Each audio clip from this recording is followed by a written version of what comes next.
गुल्लक के 19 रुपए। एक बहन का अपने भाई के लिए अटूट प्यार। एक बार एक छोटी सी बच्ची हाथ में मिट्टी का गुल्लक लेकर भागते हुए एक दवाई की दुकान पर गई। वह काफी देर वहां पर खड़ी रही, लेकिन दुकानदार का ध्यान उसकी तरफ नहीं गया, क्योंकि और भी बहुत सारे लोग वहां पर खड़े थे। उसने दुकानदार को कई बार बुलाया, लेकिन दुकानदार का ध्यान उसकी तरफ नहीं गया। फिर उस बच्ची को बहुत गुस्सा आया और उसने अपनी मिट्टी की गुल्लक को वही काउंटर पर जोर से रख दिया। उसके बाद वह दुकानदार और वहां खड़े जितने भी लोग थे, सभी उस बच्ची को देखने लगे। फिर उस दुकानदार ने उस बच्ची से पूछा, आपको क्या चाहिए बेटा?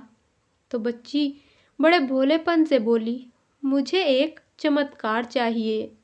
यह सुनकर दुकानदार को कुछ समझ नहीं आया और न ही वहां जो लोग खड़े थे उनको कुछ समझ आया। सब उसकी तरफ देखने लगे। फिर दुकानदार ने उससे कहा, बेटा, चमत्कार तो यहाँ नहीं मिलता। दुकानदार का जवाब सुनकर बच्ची को लगा कि वह उससे झूठ बोल रहा है। फिर बच्ची ने कहा, मेरे गुल्लक में बहुत पैसे हैं, आप बताओ आपको कितने पैसे चाहिए, लेकिन मैं यहाँ से आज चमत्कार लेकर ही जाऊंगी। वही काउंटर पर एक और आदमी खड़ा था। उसने उस बच्ची से पूछा, बेटे, क्यों चाहिए तुम्हें चमत्कार? तब उस बच्ची ने अपनी कहानी बताई। अभी कुछ दिन पहले मेरे भाई के सिर में बहुत तेज दर्द हुआ, तो मेरे पापा मम्मी उसे हॉस्पिटल ले गए। उसके बाद कई दिन तक मेरा भाई घर नहीं आया, तो मैंने कई बार अपने पापा से पूछा, लेकिन उन्होंने कुछ नहीं बताया। उन्होंने बार बार यही कहा कि वह आ जाएगा, लेकिन वह आ ही नहीं रहा था। फिर मैंने देखा कि मम्मी रो रही हैं और पापा उनसे कह रहे थे कि उसके दवाई के लिए और इलाज के लिए जितने पैसे चाहिए उतने मेरे पास नहीं है। अब उसको कोई चमत्कार ही बचा सकता है। तब मुझे लगा कि मेरे पापा के पास इतने पैसे नहीं भी हैं तो क्या हुआ, मेरे पास तो हैं। मैंने जितने भी पैसे जोड़ रखे हैं, वह सारे पैसे लेकर मैं इस दवाई की दुकान पर आई हूँ। फिर उस आदमी ने उस बच्ची से पूछा, कितने पैसे हैं तुम्हारे पास?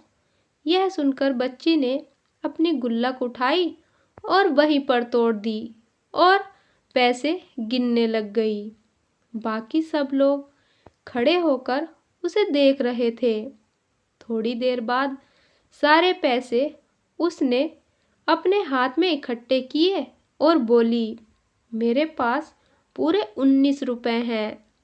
यह सुनकर वह आदमी थोड़ा सा मुस्कुराया और कहा, अरे, तुम्हारे पास तो पूरे पैसे हैं, इतने का ही तो आता है चमत्कार। यह सुनकर वह बच्ची बहुत खुश हो गई और कहा, चलो मैं आपको अपने पापा से मिलवाती हूँ। बाद में पता चला कि वह आदमी कोई आम आदमी नहीं था। वह एक बहुत बड़ा न्यूरो सर्जन था। उसने सिर्फ 19 रुपए में उसके भाई की सर्जरी करी और कुछ ही दिन बाद उसका भाई ठीक होकर घर वापस आ गया।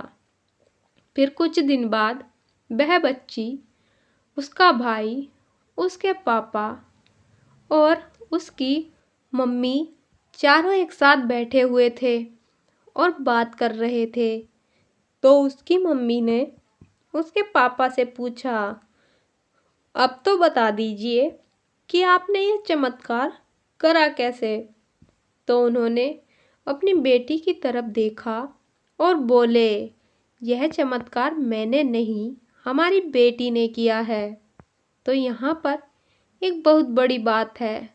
जो हम उस छोटी सी बच्ची से सीख सकते हैं कि जिंदगी में कभी कभी ऐसा होता है कि हमें कोई रास्ता नजर नहीं आता और हम लोग हिम्मत हार जाते हैं।